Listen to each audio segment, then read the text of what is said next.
I would say, that I played with was the girlfriend. You know, whether or not, you know, I mean, how terrible, how much, you know, how far she goes.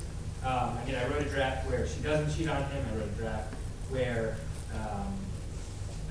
she's a bitchier girlfriend, where she's a better girlfriend, where she's more supportive, and playing with that and figuring out, because, you know, ultimately I really, and I think everybody who's involved with film agree that we didn't want it to be so black and white. We wanted it to just show all the different shades of gray that are involved in something so complicated as doing cancer, and figuring out how to to humanize a character like that, but also being on Adam's side, so you felt what it was like to feel to feel that abandonment.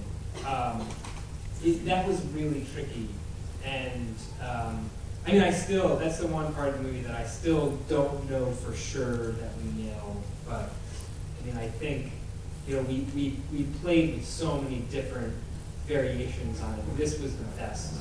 This was by far the best one, and I thought at first the best one would be was the version where she didn't cheat on him, but then it felt. We did a table read. We had friends come, and they just felt it was it was lackluster. It was just boring. They wanted more conflict, and we realized that people want a bad guy, and so we tried to create a bad guy who you could understand why she behaved the way she did. Because that's what happened. I mean, in real life, when I was sick, there were definitely people who I cared about and people who I loved who just could not deal with it and who just stopped talking to me, just completely failed. And how do you show that? How do you expose that? But just not make that person seem like a completely horrible, you know, human being. But then also maintain, you know, allow Adam to, you know, express disappointment with the fact that he has a girlfriend who, you know, he was in love with, who cheated on him. So that was really hard, and that was, I would say, that took up. Other than that, I'm trying to think. The job is tricky, but that's easy. I mean, you just keep reading the job, figuring out what is the best job for Adam. And I'm trying to think if there were other things.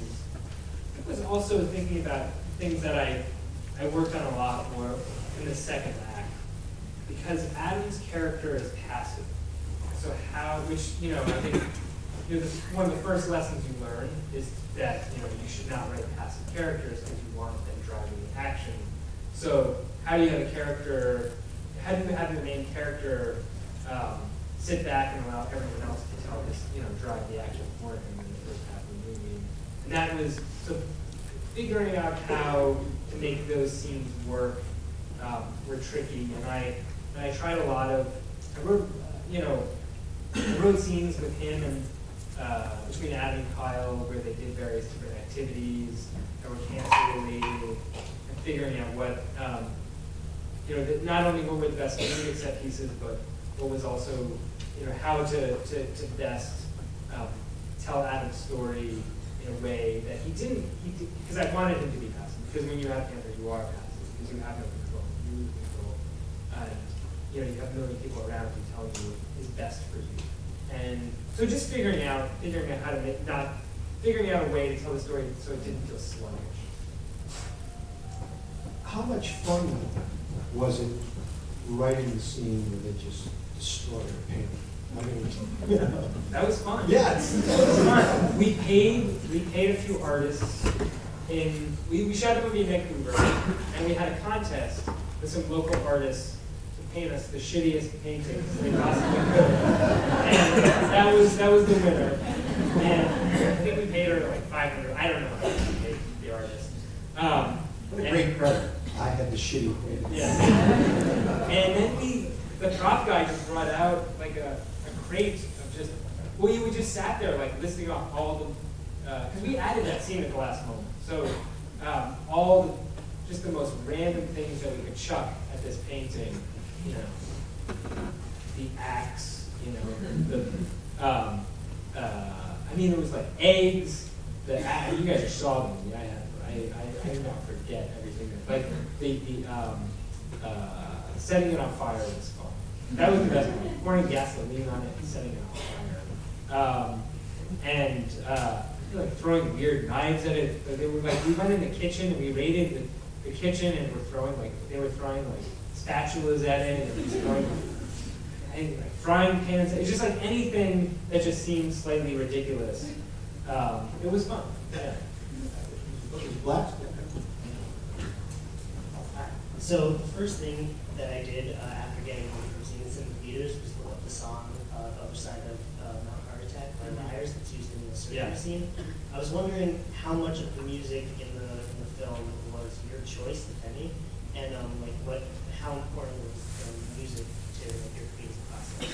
Well, so for me, music is very important. For every script I write, I create a soundtrack.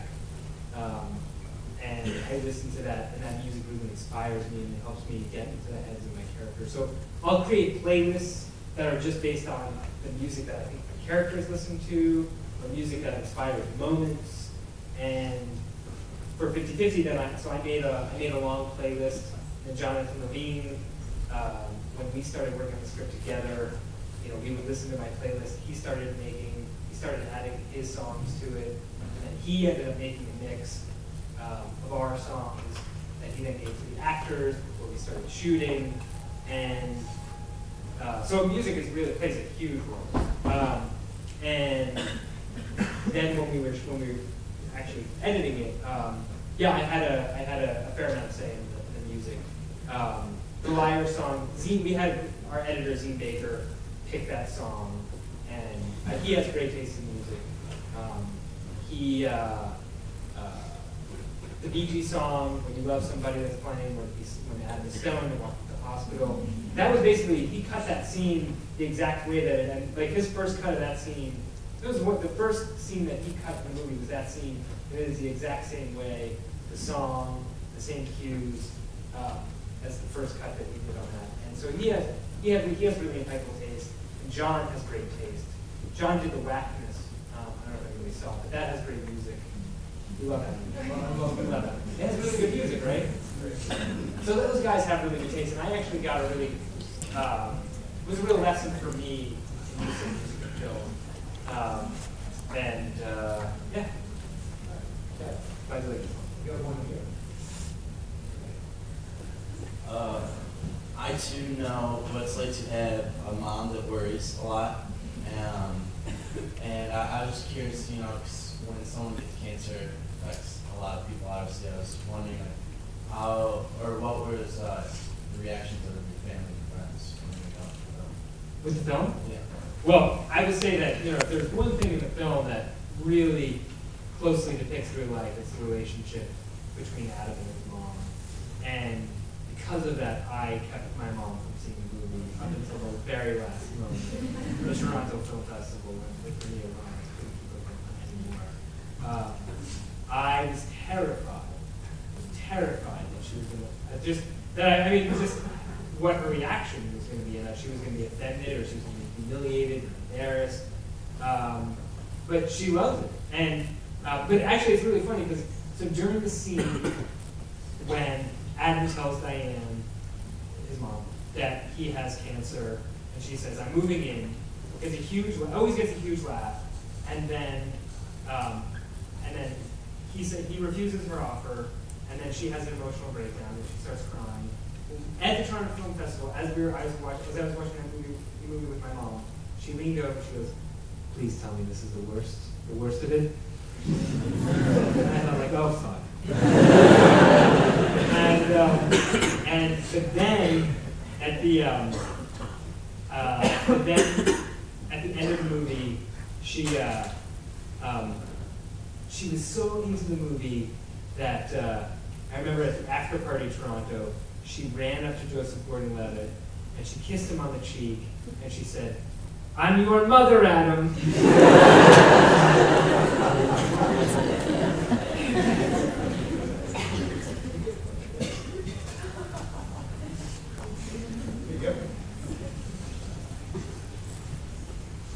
You said the script was based a lot off of your own experience. So my question is, how did you differentiate really between Adam and yourself, and what is your process for fleshing out believable characters?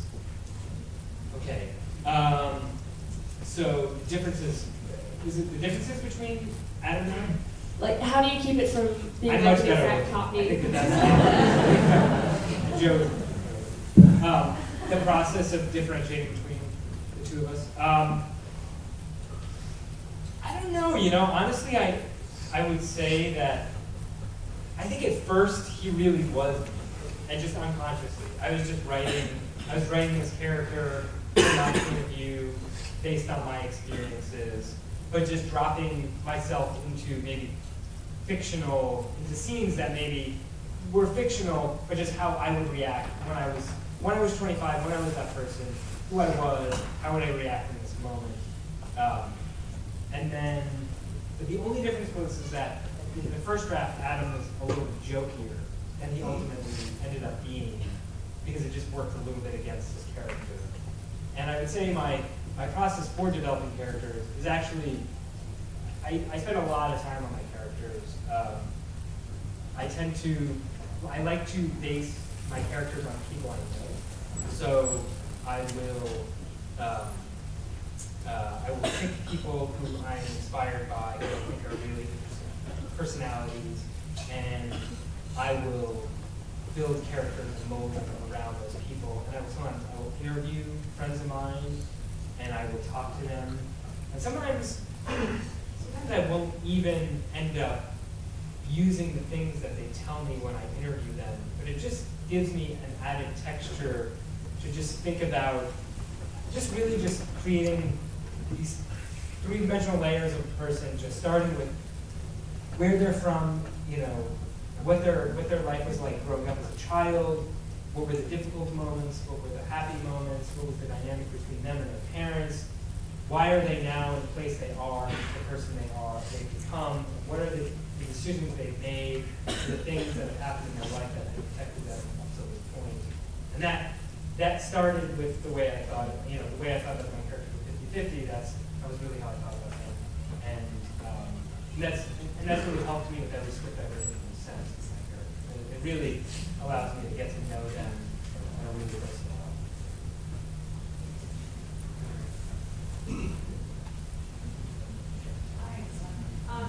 You said you spent like a year or a year or more between having the idea and actually sitting down to write. What was that hesitation or that fear that was keeping you from doing it? How did you stay motivated once you got to the computer? I think this fear. I think I just had, I had friends who were, really urging me to write this script, and I had never done it. I had never finished the script. In college, I had taken a screenwriting class. I think I probably took 2 screenwriting classes, but it was different than what Jim does. I mean, Jim has you finish an entire script in a semester. When I was in college, you wrote a first act. And I wrote a first act, and that was it. And I kind of moved on. And I think I just was afraid that I couldn't do it. I think it was this thing that I wanted to do more than anything. I wanted to be a screenwriter. That was always what I wanted to do. And I thought, if this is bad, then I won't be able to fulfill the dream that I have. So I was holding myself back. But then once I started writing, I got that. And it became the most important thing in my life. And up until we finished editing it, I mean, it was really, this movie was really my biggest priority.